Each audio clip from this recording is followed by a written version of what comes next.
We are the community. We build the community. Success isn't money.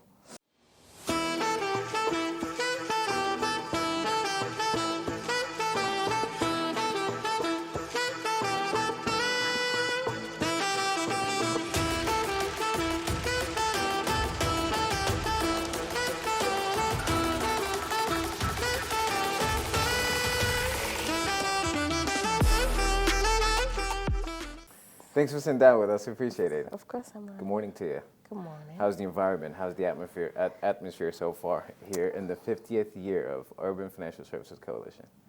To say it's beautiful is an understatement. This is my first time here. Yeah. And truthfully, I am blown away. You know, the reception was great from yesterday when they had the little dinner. The food was really great, let me say that. and then also everyone just acted like they've known me before, you know. And then Mrs. Minor happened to be on my table. So I asked her what this was about, you know, especially seeing that it's only people of color that have been seen since yesterday. And she gave me some really insight behind this coalition. And I thought, wow, I really must be a part of this. So I'm really looking forward to be a registered member. That's awesome. That's awesome. We need, like Ms. Miner said, we need more to represent this organization. Well, tell me a little bit about yourself, what you do. So currently I am the Community Outreach Officer for Commerce, and I came here several years ago from Nigeria. I graduated medical school, of course, so when I came and they said that I have to start all over again, I was not going to do that. So I decided I needed like a total change of career, and I chose banking. So I joined Commerce as a teller or a personal banker, whatever you want to call that. And before, not so long after that, I became a branch manager. And not so long after that, I joined the bank trainee program. And I worked in credit underwriting for a little bit while in the program. And of course, they created this brand new role, community outreach. I think it came from DEI, especially when DEI was still really raving, you know. So it's a brand new role that we're still trying to get my foot in, and I think that I wouldn't have asked for a better role than this role. Yeah. So tell me about your experience as a branch manager, working in the teller, and now you're doing community outreach. How did that all combine to make sense? And now you being in this position, looking back to the couple of roles you played in the financial industry, even though I like to talk about the medicine part of it, let's keep on the financial industry. But what did you see that there was a gap, and how did you see that as an opportunity currently? So one thing I tell people that has really made me to be successful in my role is connecting with people. So as a teller, I connected with the customers and even with people that I worked with. And then as a personal banker and as a branch manager also, I connected with people, you know, that I worked with, everyone in the branch, and also the customers as well. So when you have empathy and you're able to easily put yourself in other people's shoes, you're able to connect with them and they trust you, you know. So my bankers trusted me, my customers also trusted me. And, you know, the people higher authority, my own manager also trusted me. So it wasn't very difficult for them to entrust even bigger roles in me, like, hey, we think you can do this. And, you know, I went with all of my might and all of my power, trying to be successful at what I do. And then also trying to showcase to people behind me and even immigrants as well that you can be whatever you want to be. You know, when I had that downfall and it was almost like I was starting all over again, you know, after spending years in medical school, I didn't let that deter me. I just decided that, okay, I'm going to put together the pieces of my life and I am going to be successful at whatever I choose to do. And in my own opinion, I feel like I am a walking success. You know, I celebrate myself all the time it's just 4 years in banking, and I have been able to do some of these things that I'm doing. And I think that the sky is just the starting point for me. Especially in the financial services industry, if you can make these many changes within 4 years, you're absolutely right. The sky is certainly the limit. Talk to me about the immigrant experience in America. 'Cause certainly, I am an immigrant as well, so I can relate to it. Yeah. It's like leaving your background completely Yeah. and coming into the United States and try to figure out your footing. Yeah. That could be a very daunting task. Let alone spending countless hours of Yes. studying for medical exams Yes. and things like that. But I think you're speaking to the resiliency of most people. Yeah. You'd see that in the financial services industries, particularly. I work with small businesses, and that is the name of the game. Fall and get back up, and fall and get back up, right? Talk to me a little bit more about your background and how it really helped you excel in the financial service industry. So medicine has always been a passion for me. It's always like when I was little, I've always known that I was going to be a doctor. Yeah. And, I did everything possible to make sure that that would come to pass. But eventually I realized that there is no one part to a human. There are several parts to a human being, and your job doesn't make you. So having that mental shift helped me to be able to be fluid and be able to do anything that I set my heart to do. I would say that it wasn't easy, especially someone with an accent, working in a financial industry whereby you have to constantly be seeing people, be talking to people. I mean, I've had people like, what? Can you give the phone to someone who speaks English, and somebody just overlook you and be like, I don't want her, I want somebody else. I've had my own fair share of challenges, but I will not let that deter me. I will continue to be me. I'm not going to change my accent, but I will still continue to be better in whatever I choose to do. So I just wanted to use this platform to be able to tell anyone that is immigrating to this country that, there's so many opportunities out there. Don't let the challenges of settling in a new country actually hold you back. America has a lot to offer, and it's just waiting for us to take the opportunity. Yeah, I love it. I love it. Well put.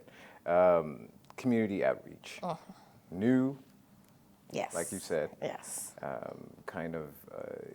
So, I mean, I'm assuming that you're in the forefront of it, right? Like Yes. you're basically creating the programs and what needs to be run. What does that entail in the community? When you're out there in the community and trying to really do your job, right? What does that consist of? So first and first, I have to identify with the community that I'm serving. That's the first and first, because once there is a disconnect, you really cannot do anything, and you really can't reach the people in the community. So you have to identify with them, and then you have to be a part of that community to be able to assess their needs, to be able to look at several ways that you feel like you can make impact in that community. So the St. Louis community, I have made it my own. And, even outside of work, I go out, drive around, just try to see, abandoned buildings, what people do in the community, what is needed, and all that. And then I make a lot of connections with several organizations, with several people. I mean, I can talk to a wall. So just connecting with the community has really helped me to be able to fit better in this role. It's all about the community, and my focus is financial literacy. So that means working with different school districts. That means working with several organizations that serve low to moderate income communities. It's many communities that people don't even want to go to. Children in the foster care system, hospitals, whatever it is, homeless people. It just means you have to actually come down. No, not come down. You have to actually be able to identify with them, because you're not coming down anywhere. So that's what I'll say. I'm sorry that I said come down. I shouldn't have said come down. No, it's absolutely fine. So first of all, identify your community and understand them is what I'm hearing. Yes. And when does the work begin? That's where the work begins. Like, that's actually the major part of the work. Like, it's until you understand that you're able to solve So if you don't understand, you cannot solve.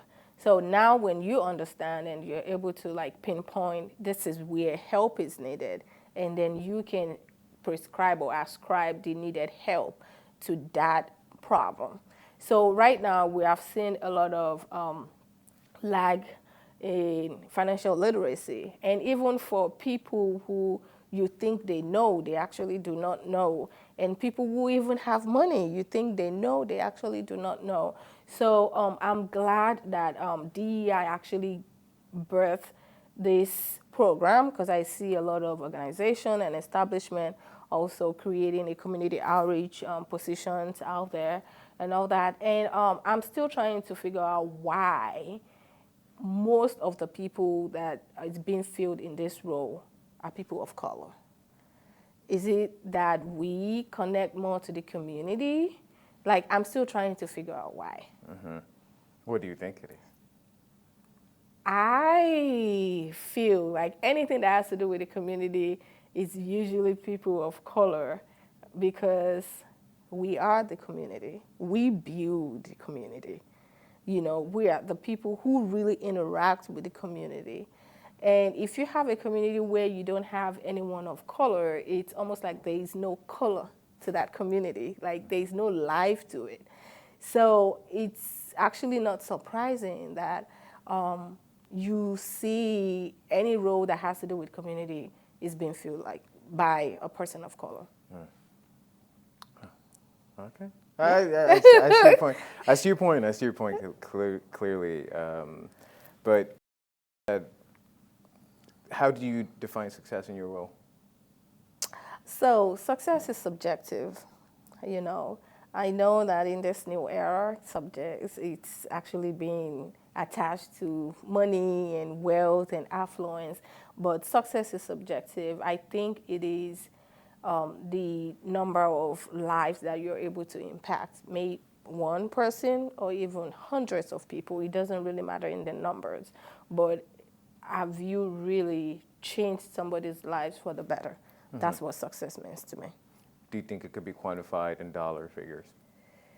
No. No now or no in the future? I don't know, with the way the trend is going, I don't know what the future is going to be like, but right now we have to start teaching people that success isn't money.